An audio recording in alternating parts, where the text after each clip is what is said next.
Fala galera, tudo bem? Mais um vídeo de jogo histórico aqui nessa série do canal, né? Sempre um jogo, um vídeo sendo postado às 4 da tarde nesse período de quarentena. Hoje vamos falar sobre a final da Euro 2008, né? O início de uma era tão importante, de uma era marcante da Espanha, que depois conquistaria também, além da Euro 2008, a Copa em 2010, a Euro 2012, o melhor período da história do futebol espanhol em termos de seleção e que começa numa decisão diante da equipe da Alemanha, numa final bastante aguardada. É importante a gente lembrar do que era esse contexto, né? A Alemanha tinha conseguido se reerguer fazendo uma boa Copa dentro de casa, tinha saído animada da Copa de 2006, numa transição depois do que tinham sido os anos anteriores, especialmente com a Euro 2004, que foi muito ruim para a Alemanha.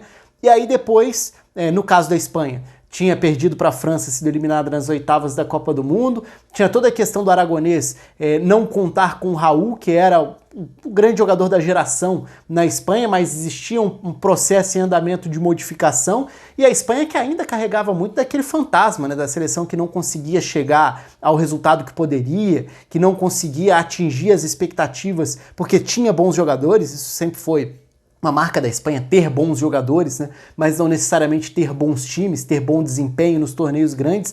E em 2008 vem esse título que inicia uma virada ali muito importante, até do ponto de vista de confiança e de respeito ao futebol espanhol como seleção. E ali começa uma era muito vitoriosa da Espanha, uma das mais marcantes, por que não, dentro da história do futebol de seleções, porque ganhar 3 torneios grandes em sequência, né, é algo fantástico que a Espanha conseguiu fazer.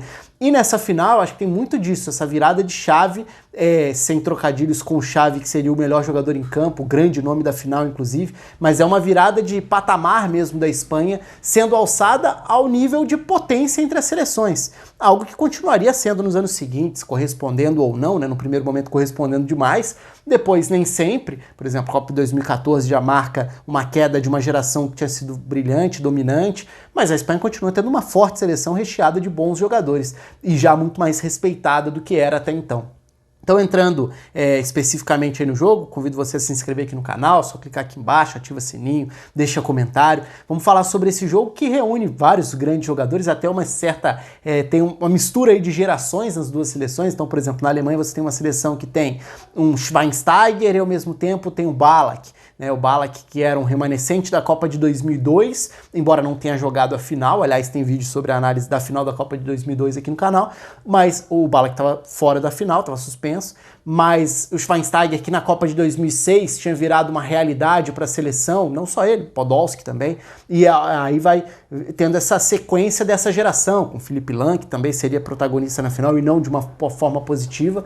Enfim, olhando para a distribuição dos times, a Alemanha tinha o Friedrich na lateral direita, Mertesacker e Metzelder na zaga, com o Philipp Lahm na esquerda.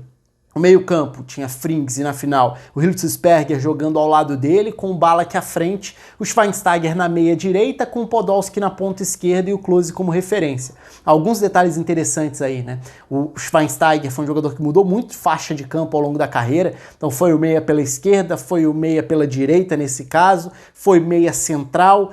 Termina a carreira muito mais como um volante, chegou a jogar até como zagueiro na Major League Soccer, mas vai virando cada vez mais esse jogador de distribuição que dita ritmo, que participa, e o Schweinsteiger, que seria um nome importante do título da Alemanha em 2014. Aliás, também tem vídeo aqui no canal dentro dessa série do 7-1 da Alemanha sobre o Brasil. Então, tem essa transição, né, de gerações aí em campo, de uma forte seleção da Alemanha e de uma forte seleção da Espanha também. Seleção na ocasião, Sérgio Ramos na lateral direita, Marchena e Puyol formando a dupla de zaga. O Marchena faz uma boa final, inclusive. Capdevila na esquerda, Casillas no gol. E aí o meio-campo com Marco Senna, que fez ótima Euro, Xavi, Fábregas, Iniesta, Davi Silva e Fernando Torres. Então, nesse caso aí, o início do jogo até tem o Davi Silva pelo lado esquerdo com o Iniesta pela direita. Isso acontece no início de cada tempo, mas se a gente for olhar para a maior parte do andamento da partida, o Iniesta à esquerda com o Davi Silva à direita, embora os dois buscassem o centro, era uma Espanha que tinha as opções de passe por dentro como ponto principal. E quando a gente pensa nessa Espanha vencedora, a gente lembra do estilo de jogo, de dominar partidas e adversários a partir da posse de bola, de um time que trabalhava, tocava muito bem a bola e assim conseguia determinar o ritmo com que as partidas se desenrolariam, conseguia evitar que os adversários conseguissem criar muitas chances, às vezes até faltava poder de fogo à Espanha, mas não o controle da qualidade de passe. Só que nesse jogo não é bem aí, primeiro porque a gente está num outro estágio, né? É bom lembrar, a Espanha de 2008 é a Espanha do Aragonês, depois passaria a ser a Espanha do Del Bosque, mas não só isso. A Alemanha também tinha um time com muita qualidade de passe para trabalhar jogadas por dentro, para tentar disputar, competir por esse aspecto, por esse quesito. Então a final não é uma final da Espanha ditando ritmo com posse de bola, é uma final equilibrada em posse, em número de passes, em vários momentos com a Alemanha sendo superior, inclusive, na questão do tempo de bola nos pés, mas não necessariamente em relação às chances claras de gol. E nisso o jogo tem algumas alternâncias, porque logo no início a Espanha tem erros que permitem que a Alemanha chegue, o Klose tem uma chance logo no início num erro de passe do Sérgio Ramos no campo de defesa, e é a primeira grande oportunidade da partida. Aos poucos, dois jogadores começam a participar e a aparecer de forma muito importante, para mim foram os dois melhores em campo na final, Marcos Senna e Xavi. Os dois volantes da Espanha, o Xavi tinha esse papel de se alternar, ora ao lado do Marcos Senna na saída de bola, e o Marcos Senna foi um termômetro, né, um motorzinho muito importante dentro da Euro, como esse jogador que recupera a bola, sai tocando curto, dita o ritmo da saída de bola, faz a Espanha colocar em prática o que pretendia, que era esse futebol de posse de bola, muito a partir do Marcos Senna. O Xavi era essa segunda opção de passe, então começa com o Marcos Senna, que provavelmente vai buscar o Xavi, ora alinhado a ele, lado a lado, em outros momentos mais à frente. E é justamente assim que nasce o gol, inclusive. Porque a Espanha não consegue acionar tanto dentro do jogo o Davi Silva, nem o Fábregas, que talvez fossem os dois meias mais avançados que a Espanha teria no jogo. É verdade que o Iniesta também voltando, centralizando para armar também.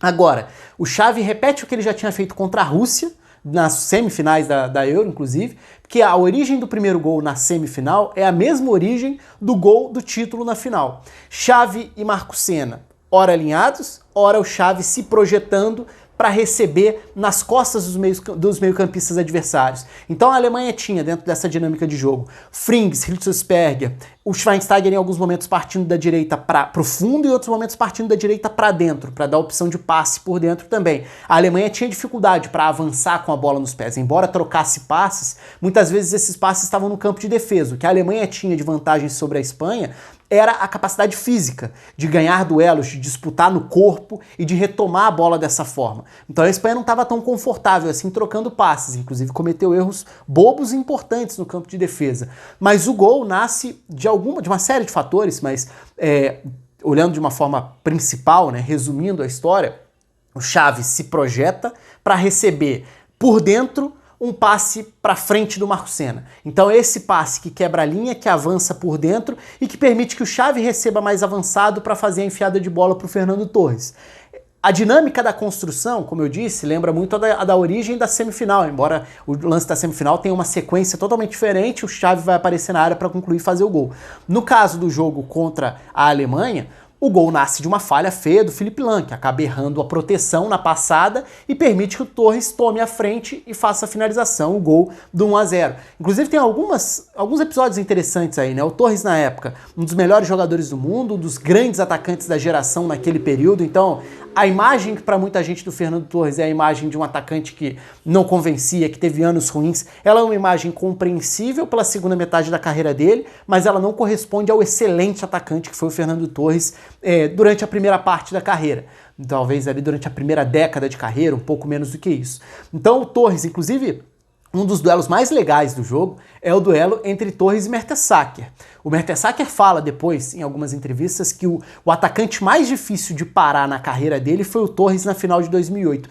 E olha que o Mertesacker tem algumas intervenções muito importantes dentro do jogo, evitando algumas chances, tendo algumas recuperações importantes, mas ele também é exigido o tempo inteiro por um atacante que acelerava muito rapidamente. Essa explosão do Torres era muito rápida. E a velocidade dele para colocar na frente, atacar as costas de defesa, e a Alemanha tentava jogar com a linha de defesa mais avançada. Então o Torres era um constante incômodo para a linha de defesa da Alemanha. O gol sai em cima do Philipp Lahm, mas o Mertesacker também sofre, o próprio Metzelder também. O Torres alterna belas jogadas, nem sempre produtivas, mas dando trabalho, sendo esse incômodo.